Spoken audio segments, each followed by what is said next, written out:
کہ وہ جو کافر کہتے تھے کہ یہ ہماری سفارش کریں گے، تو کچھ مسلمان بھی تو ایسے ہیں کہ جو چشتی اور قادری سلسلوں سے ہوتے ہیں، اور وہ کہتے ہیں کہ یہ ہماری سفارش کریں گے. ان دونوں میں فرق واضح کر دیں آپ. بالکل فرق واضح ہے. اللہ تبارک و تعالی نے کس بت کے بارے میں ارشاد فرمایا کہ یہ تمہاری سفارش کرے گا؟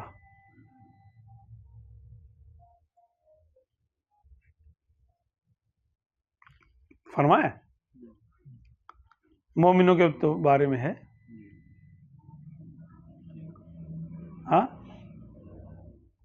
من ذا الذی یشفع عندہ الا باذنہ. کس کی طاقت ہے کہ اللہ کے یہاں کسی کی سفارش کرے مگر وہ جس کو اللہ اجازت دے. تو اللہ نے کس کو اجازت دی ہے؟ اب سب سے پہلے اپنے حبیب صلی اللہ علیہ وسلم کو اجازت دے گا قیامت کے دن. ہاں، واستغفر لہم وشاورہم فی الامر. اے میرے محبوب، ان کی مغفرت کی دعا کیا کرو، اپنے غلاموں کی مغفرت کی دعا کیا کرو. تو مغفرت کی دعا کیا ہے؟ سفارش ہے. چھوٹا بچہ مسلمانوں کا دنیا سے چلا جاتا ہے، اس کی دعا کیا ہے؟ جنازے کی دعا کیا ہے؟ کسی کو یاد ہے؟ اللہم اجعلہ لنا فرطن. یا اللہ، اس کو ہمارا آگے جا کر، ہم سے اگلی دنیا میں جا کر، فرط کہتے ہیں آگے جا کے انتظام کرنے والا. اللہم اجعلہ لنا فرطن واجعلہ لنا اجرا وذخرا واجعلہ لنا شافعا ومشفعا. یہ تو حدیث پاک کی دعا ہے. یا اللہ، اس بچے کو ہمارے لیے اجر بنا دے، ہمارا ذخیرہ بنا دے، اس کو قیامت کے دن ہمارے لیے سفارشی بنا دے. اس کو ہمارے لیے قیامت کے دن سفارشی بنا دے. وہ تو بے یعنی ناسمجھ بچہ ہے، وہ شفاعت کر رہا ہے، وہ جا کر آگے جا کر. اور کس کی؟ جتنے پیچھے نمازی ہیں. ماں باپ تو الگ بات ہے نا. جس نے نابالغ بچے کا جنازہ پڑھ لیا، اس نے اس کو اپنا شفیع مان لیا. تو اللہ نے اس کو شفیع بنایا کہ نہیں بنایا؟ اپنے نبی کریم صلی اللہ علیہ وسلم کی زبان مبارک سے اس کو شفاعت کا منصب عطا کیا. کیوں؟ وہ بے قصور ہے، اس کے گناہ لکھے نہیں جاتے، نیکیاں لکھی جاتی ہیں. تو گویا وہ جنت ہی ہوا. ہاں، ابھی ولی نہیں ہے، وہ عام بچہ ہے.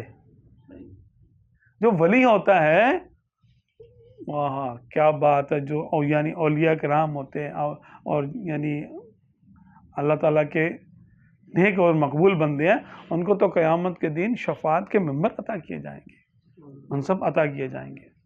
اچھا، ایک حافظ ہے، اپنے گھر والوں میں سے کتنے کی شفاعت کرے گا؟ 10 لوگ. ہاں، 10 لوگوں. 10 لوگوں کی شفاعت کرے گی. یہ ان کو کس نے بتایا؟ حدیث پاک میں ہے نا. ہمارے آقا نے ارشاد فرمایا. آقا صلی اللہ علیہ وسلم نے کیا ہمیں یہ ارشاد فرمایا کہ فلاں بت جو ہے اتنوں کی شفاعت کرے گا؟ اللہ تعالیٰ نے کسی گزشتہ کتاب میں نازل کیا کہ بھئی یہ لات ہے، یہ منات ہے، یہ عزا ہے، ہاں، یہ فلاں فلاں فلاں فلاں کی شفاعت کرے گا، یہ 100 کی کرے گا، یہ 1000 کی کرے گا، 10,000 کی کرے گا. تو ان کا شفیع اور گواہ اور سفارشی ہونا اولیاء کرام کا، بلکہ بچوں کا سفارشی ہونا، گواہ ہونا، اللہ کی بارگاہ میں شفاعتیں کرنا، یہ تو قرآن و حدیث سے آیا. بتوں کے بارے میں کہاں آیا؟ بھائی کسی کے بارے میں اگر کچھ قرآن نازل ہوا ہے کسی بت کے بارے میں تو بتاؤ. ان ہی الا اسماء سمیتموها انتم وآباؤکم ما انزل اللہ بہا من سلطان. کہ یہ بتوں کی جو نام تم نے رکھے ہوئے ہیں، یہ تو تم نے اپنی مرضی سے نام رکھ لیے. ان کے اللہ نے ان کے بارے میں کوئی حکم نازل نہیں کیا، کوئی برہان نازل نہیں کی. تو برہان کا فرق ہے، اللہ کی اجازت اور بغیر اجازت کا فرق ہے. آپ اللہ کی اجازت سے ہی کسی کو شفیع اور گواہ اور اپنا سفارشی مان سکتے ہیں. جب تک اللہ کی اجازت نہ ہو تو کسی کو نہیں مان سکتے. ہاں اب جو نا بتائیے کہ ماں باپ اگر مومن ہیں انسان کے تو اس کے لیے کل بروز قیامت شفیع اور گواہ ہوں گے نا. اور اگر اسی کے ماں باپ کافر مرتے تو ہوتے گواہ ہوتے. کافر کو اللہ تبارک و تعالی شفاعت کرنے کی اجازت دے گا قیامت کے دن. وہ تو خود مروا ہوگا, اس کو کہاں سے اجازت ملے گی. تو سفارشی بنانا,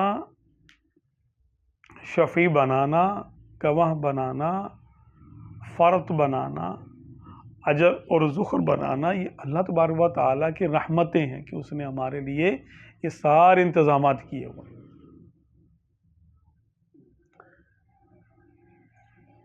کافروں کے لیے کچھ نہیں ہے. یہ تو توحید کے ماتحت ساری چیزیں, شفاعتیں اور سفارشیں.